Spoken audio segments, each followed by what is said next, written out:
All right, game on, happy people. I'm Nathan Perry here with the Stoner. This is Ref the District with a special show for you today. We'll explain more on that later. I want to thank Matt for filling in for me yesterday, or rather last week, and he did an excellent job. So thank you for that, and thank you to the audience for understanding that currently going through a situation here. I had part of my colon and appendix removed. It's been a long road recovery, and I won't be able to do a full episode today, but I did want to work with Stoner on getting something special out for our audience, and I'll let him explain a little bit. Well, first, it's good to have you back, Nathan. As you said, Matt did do a great job last week. It was fun going back and forth on with him. He did hold back a little bit. He is a little bit more opinionated normally, but he didn't want to represent our brand in a bad way. So kudos to Matt for helping out. And really, how are you feeling, Nathan? How are you dealing with everything that you went through last week? Well, I'm tired, but I'm alive. And so for that, I want to thank my wife and my mother-in-law who pushed me to go to the ER after a week of having some abdominal pain. Mm, I finally got wow. seen, and my doc thought it might just be some gas, sent me home. Pain didn't go away. Wife and Good. wife called in her mom, who works over at the Oklahoma City VA, and was a former Mm, nurse, and she pushed me into the ER, and it was a good thing because it turned out that my yeah. appendix was not doing well, and yeah, it's mentioned they took part of my colon, so my appendix Oof. had kind of fused into the colon, so I had to take about 8 to 10 inches out. And then I spent a week in the hospital. So I've been back Oh, for a few days now, and recovery is going a little bit slower. You might hear that my energy might not be 100% there. Um, Still a little hard to breathe and everything, given the other aspect to all this was normally your appendix is a little lower. Mine happened to be like right under my rib cage. So, as a person who does theater, does does these sports casts where I breathe with my diaphragm all the time, hmm. pushing on that part of my abdomen is a little Jeez. bit of a little bit of a stress. No, thank you. I'm glad. Yeah, I'm glad you're well. I'm glad you're back, and the prognosis is yeah. good, and we can push on with You're gonna a survive. lot shorter show today. Highly do not recommend this. Do not recommend this as a weight loss program. No, Yeah, I lost less than 2 pounds, so essentially the piece that they took out of me, that's it. and that was it. Even though you've probably been on basically fluids I for so in a fact, couple for weeks. 2 of the days I was in the hospital, I tanked pretty hard. So my visit in the hospital was longer because it was a little bit of a roller coaster ride. Mm, So I started off on fluids, started pretty good, hit some fevers, battled through that, wow. got out of the fevers, and then tanked really hard to where they actually had to put a tube down my nose and throat. And at that point, I couldn't take anything. So like the only fluids I was getting was through the IV bag. It was a pretty Wow. rough time, but I'm alive and I'm thankful for that. And Yeah. actually, I want to give a big shout out to the Anne Arundel Medical Center, Mm, which is where I was at. So, and the staff there, excellent job. Thank you for them and the frontline workers, especially during this pandemic, who worked hard to make sure, one, that I'm still here, and that I was comfortable, and helped me fight through that. So thank you to the staff there at the Anne Arundel Medical Center. So excellent and job. it's got to be a lot different now, especially in these obviously these pandemic times, to uh, not only go into the hospital and be admitted, but the family visiting Yeah, visits and all yeah, that they stuff couldn't, is probably you know, not as easy. yeah, they couldn't come visit. Thankfully, Oh, technology, was mm, able to bring us closer. It was a little even more difficult then for me to be able to speak. So a lot of times it was just turning on the camera just to look at each other. But um, yeah. yeah, without the visits, that was definitely difficult not to have the family there. But happy Well, that it's good that to part's have you. behind me. Yeah, good to have you back. Like the jerseys hanging in the background. We can thank the wife for that as well. Yeah, and I was thinking also with those jerseys is that Sean Taylor, Ryan Kerrigan is probably on his way out. Who's the middle guy? You? That'd be Is that me. your That's me. right Down when a you little bit. played linebacker for them a few years back? And but I was thinking about this is that it's been a long time, really, that we haven't had a jersey that we've wanted to buy for members of our team of somebody young, somebody who's going to be a superstar, I see what you somebody did we're there. proud to wear. What? Somebody young. Somebody young, right? Exactly.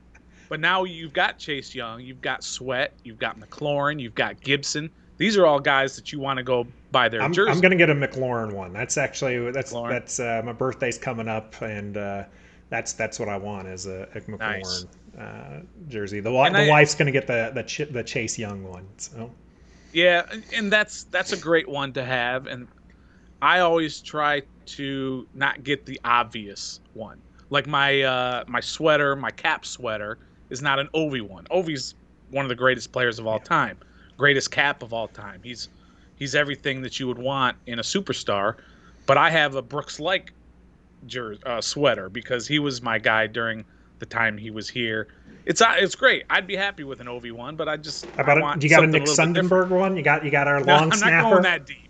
I'm not going that deep, but I might go. I think I'm gonna go Antonio Gibson. Okay. Or if I can find one, I don't even know if they're out there. I'm a big Cam Curl guy. I love what Cam Curl did this year. I think he's going to be maybe not a superstar, but he's going to be on this team making plays for a long time. So if I can find one, that's probably what I'll go with. Good old Cam Curl. And I don't even remember what number he is. Is he 47? 31. 31. Oh, 47 is Cooley. But, 31. I might go with a Cam Curl jersey. All right. So anyway, to get all of that out of the way, again, glad you're back. And let's move on to this segment that we're calling the GBU, which is the good, bad, and the ugly. It is currently not sponsored. So if there are any potential sponsors out there, hit us up at the email below or the Twitter, whatever. Hit us up, and we'll be happy to bring you on as a sponsor. We're good, clean fun. We would love to have you sponsor our segment called the GBU, Good, Bad, and the Ugly. So let's start with the good. And shocker, believe it or not, the Wizards are in the good category. 4 wins in a row, 7 out of the last 12. Turning around. Yeah.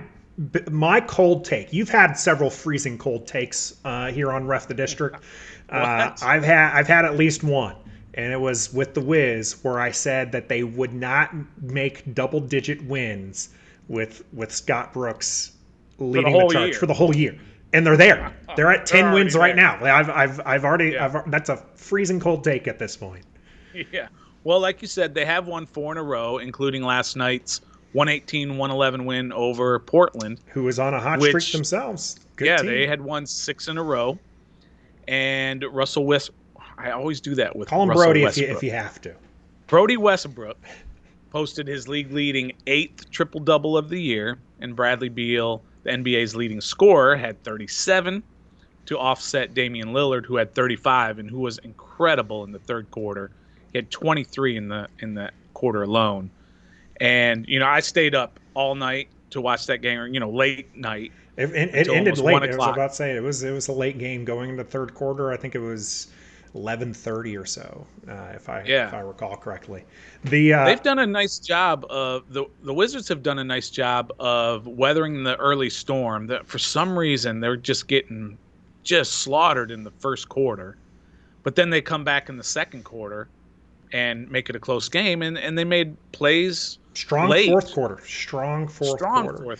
Yeah, and they're getting good play. You mentioned the triple double by Russell Westbrook.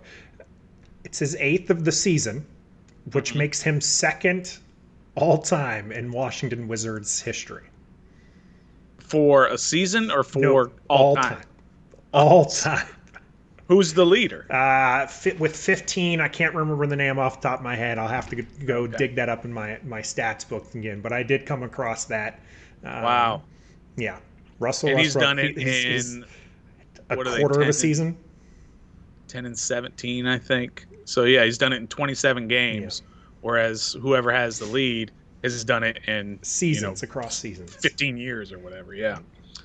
Also, so that's good.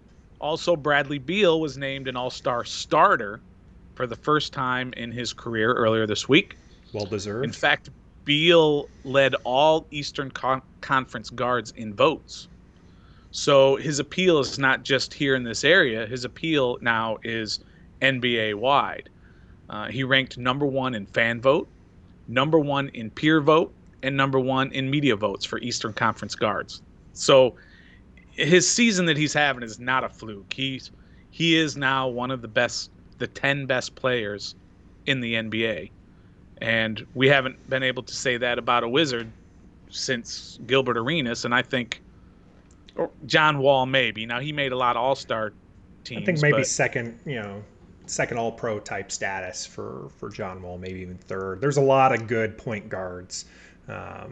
John Wall is certainly a special player for the Wiz, but maybe not, at that level that Beal's playing right now. So, and if you watch him, now I watch every single game, whether it's live or recorded the next day, and so I've watched him go from a spot-up shooter to the primary ball handler, other than Westbrook, but mostly he's the primary ball handler. He's the guy who the entire offense runs through. He goes to the basket. I think Drew Gooden last night called him the best 3-level player in the game. 3-level being three-point shooter, mid-range, and at the basket. And that's pretty high praise. Now, Gooden's a homer. He's a little bit. The Wizards color commentator. But it just goes to show you how he has grown. He's leading the NBA in scoring. He's having a fantastic year. And if the Wizards were better, he would be in the MVP consideration. But until they get to close to a playoff spot, they can't consider him for that. Do you think that if the Wiz get to 500, do you think he starts garnering some MVP discussion? Oh, absolutely. Because 500 in the Eastern Conference will get you like a 4 seed or a 4 or a 5 seed. So absolutely, if he takes them from where they were, which is, I think at their lowest, they might have been 11 games under 500, brings them all the way back to a 4 or 5 seed, absolutely, you got to give him consideration. He won't win it, but you have to give him consideration. So that's also good.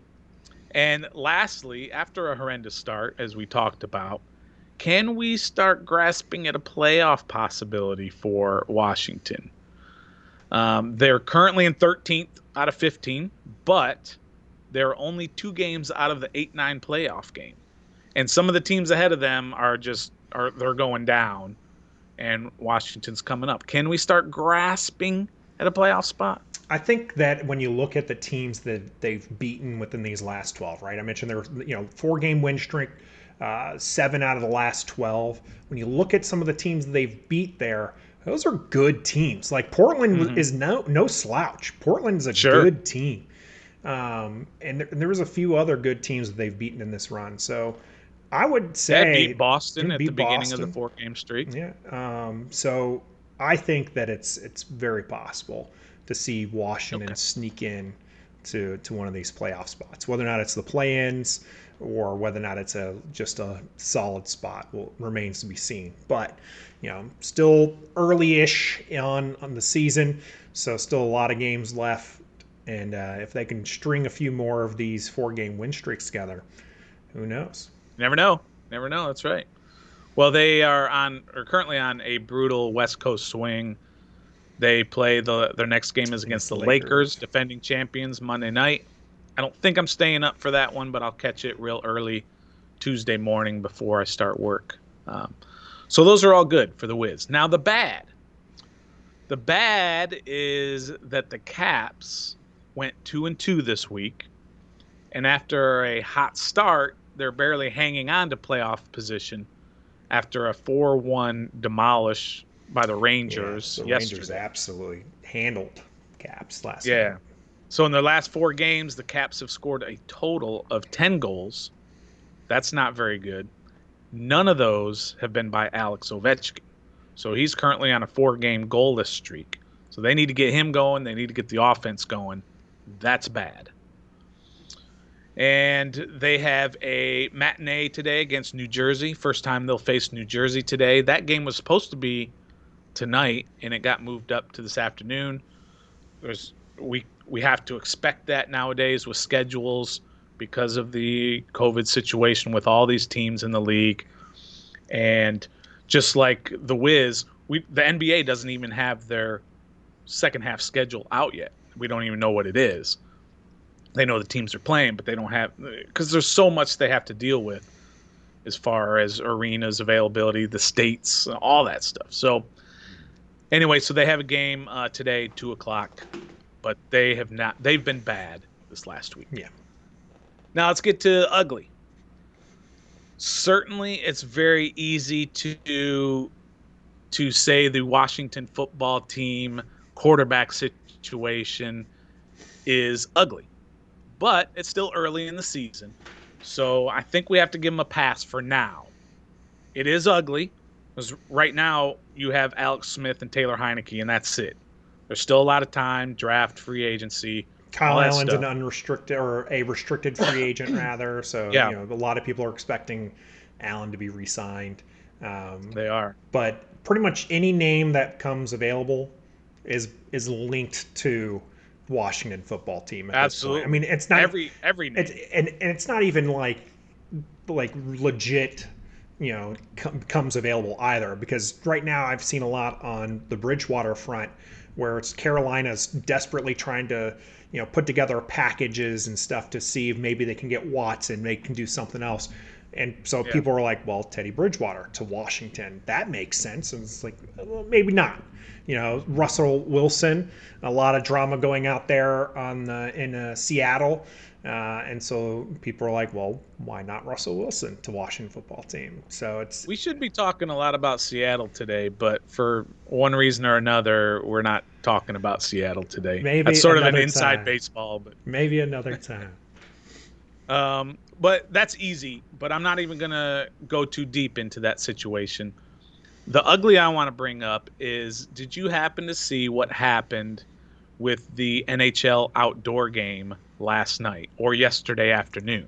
I did not. I did not catch the game itself, but the venue was anything but ugly. Just absolutely stunning there at Lake Tahoe. Some of the best sports pictures I've seen. As far as absolutely. They built a rink on the 18th hole of the golf course right next to Lake Tahoe with the mountains in the background. Just beautiful. The problem is they didn't account for the sun. So, the thing that's been up there for billions of years, they didn't seem to take that into consideration. So somewhere halfway or somewhere in the middle of the game, they had to postpone or suspend the game because the ice was not playable. It was unsafe. Guys were falling and tripping all over the place.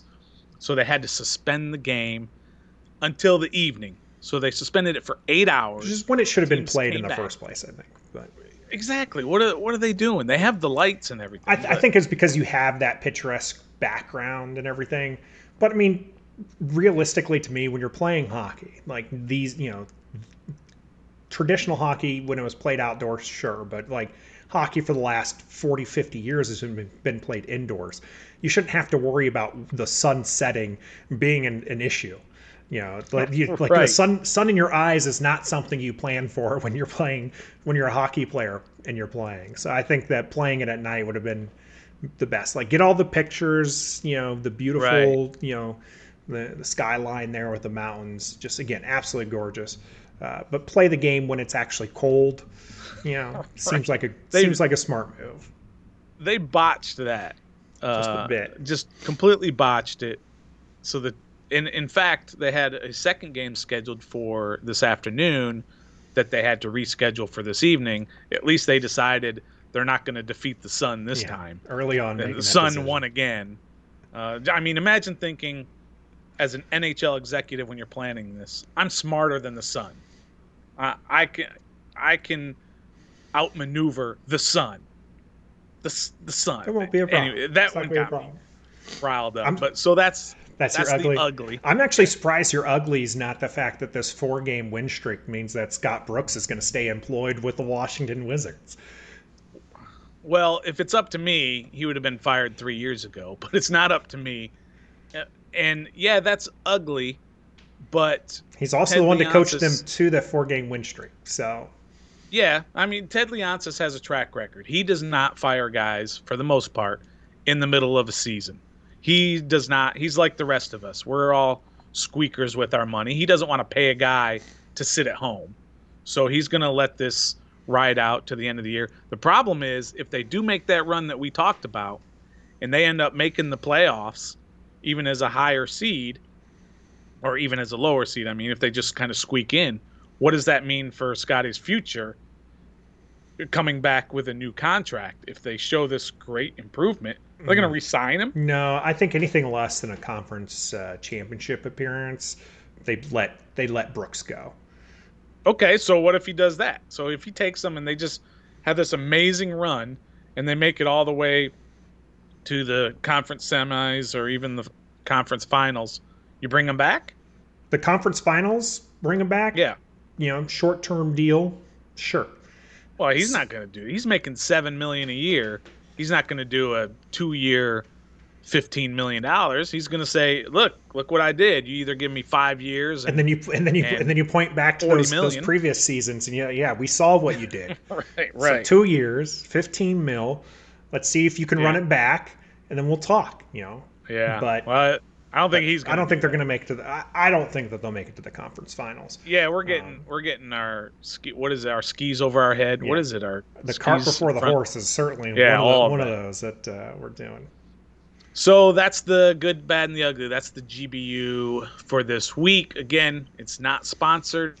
If you want to sponsor our little segment called GBU, hit us up at our stuff right below. You can see it right below us, refthedistrict@gmail.com. You can also hit us up on Twitter at refthedistrict, or got Chris Stone out there. You'll see him retweet some of our stuff, and myself at the Nathan Barry.